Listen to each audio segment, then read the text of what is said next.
জয়গুরু, রাধে রাধে, হরে Krishna. 26শে June 2026 শুক্রবার পাণ্ডবা নির্জলা একাদশী ব্রত পালন করতে হবে।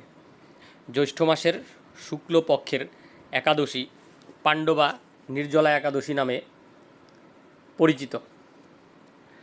আমি এখন পাণ্ডবা নির্জলা একাদশী ব্রত মাহাত্ম্য কথা পাঠ করব। সবাই একবার হলেও এই একাদশীর ব্রত মাহাত্ম্য কথা পাঠটি শ্রবণ করুন। জয়গুরু, হরে কৃষ্ণ, রাধে রাধে। পাণ্ডবা নির্জলা একাদশী, জ্যৈষ্ঠ শুক্লপক্ষের এই নির্জলা একাদশী ব্রত সম্পর্কে ব্রহ্মবৈবর্ত পুরাণে শ্রী ভীমসেন ব্যাস সংবাদে বর্ণিত হয়েছে। মহারাজ যুধিষ্ঠির বললেন, হে জনার্দন, আমি অপরা একাদশীর সমস্ত মাহাত্ম্য শ্রবণ করলাম। এখন জ্যৈষ্ঠ শুক্লপক্ষের একাদশীর নাম ও মাহাত্ম্য কৃপাপূর্বক আমার কাছে বর্ণনা করুন।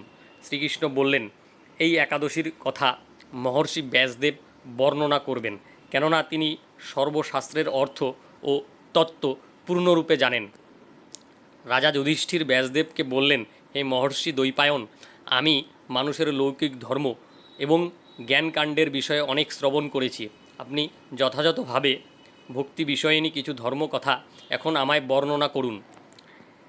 শ্রী ব্যাসদেব বললেন, হে মহারাজ, তুমি যেসব ধর্মকথা শুনেছ, এই কলিযুগের মানুষের পক্ষে সে সমস্ত পালন করা অত্যন্ত কঠিন, যা সুখে সামান্য খরচে অল্প কষ্টে সম্পাদন করা যায়, অথচ মহাফল প্রদান করে এবং সমস্ত শাস্ত্রের সারস্বরূপ সেই ধর্মই কলিযুগে মানুষের পক্ষে করা শ্রেয়। সেই ধর্মকথাই এখন আপনার কাছে বলছি। উভয় পক্ষের একাদশী দিনে ভোজন না করে উপবাস ব্রত করবে। দ্বাদশী দিনে স্নান করে শুচিশুদ্ধ হয়ে নিত্যকৃত্য সমাপনের পর শ্রীকৃষ্ণের অর্চন করবে। এরপর ব্রাহ্মণদেরকে প্রসাদ ভোজন করাবে। অশৌচাদিতেও এই ব্রত কখনো ত্যাগ করবে না। যে সকল ব্যক্তি স্বর্গে যেতে চায় তাদের সারা জীবন এই ব্রত পালন করা উচিত। পাপকর্মে রত ও ধর্মহীন ব্যক্তিরাও যদি এই একাদশী দিনে ভোজন না করে তবে তারা যমযাতনা থেকে রক্ষা পায়। শ্রী ব্যাসদেবের এসব কথা শুনে গদাধর ভীমসেন অশ্বত্থ পাতার মতো কাঁপতে কাঁপতে বলতে লাগলেন, হে মহাবুদ্ধি পিতামহ, মাতা কুন্তী, দ্রৌপদী, ভ্রাতা যুধিষ্ঠির, অর্জুন, নকুল ও সহদেব এরা কেউই একাদশীর দিনে ভোজন করে না। আমাকেও অন্ন গ্রহণ করতে নিষেধ করে, কিন্তু দুঃসহ ক্ষুধা যন্ত্রণার জন্য আমি উপবাস করতে পারি না। ভীমসেনের এরকম কথায় ব্যাসদেব বলতে লাগলেন, যদি স্বর্গাদি দিব্যধাম লাভে তোমার একান্ত ইচ্ছা থাকে তবে উভয় পক্ষের একাদশীতে ভোজন করবে না। তদুত্তরে ভীমসেন বললেন, আমার নিবেদন এই যে, উপবাস তো দূরের কথা, দিনে একবার ভোজন করে থাকাও আমার পক্ষে অসম্ভব, কারণ আমার উদরে বৃক নামে অগ্নি রয়েছে। ভোজন না করলে কিছুতেই সে শান্ত হয় না। তাই প্রতিটি একাদশী পালনে আমি একেবারেই অপারগ। হে মহর্ষি, বছরে একটি মাত্র একাদশী পালন করে যাতে আমি দিব্যধাম লাভ করতে পারি, এরকম কোনো একাদশীর কথা আমাকে নিশ্চয় করে বলুন। তখন ব্যাসদেব বললেন, জ্যৈষ্ঠ মাসের শুক্লপক্ষের একাদশী তিথিতে জল পান পর্যন্ত না করে সম্পূর্ণ উপবাস থাকবে, তবে আচমনে দোষ হবে না। ওই দিন অন্নাদি গ্রহণ করলে ব্রতভঙ্গ হয়। একাদশীর দিনে সূর্যোদয় থেকে দ্বাদশীর দিন সূর্যাস্ত পর্যন্ত জলপান বর্জন করলে অনায়াসে 12টি একাদশীর ফল লাভ হয়। বছরের অন্যান্য একাদশী পালনে অজান্তে যদি কখনো ব্রতভঙ্গ হয়ে যায় তাহলে এই একটিমাত্র একাদশী পালনে সেই সব দোষ দূর হয়। দ্বাদশী দিনে ব্রাহ্ম মুহূর্তে স্নানাদি কার্য সমাপ্ত করে শ্রীহরির পূজা করবে। সদাচারী ব্রাহ্মণদের বস্ত্রাদি দান সহ ভোজন করিয়ে আত্মীয় স্বজন সঙ্গে নিজে ভোজন করবে।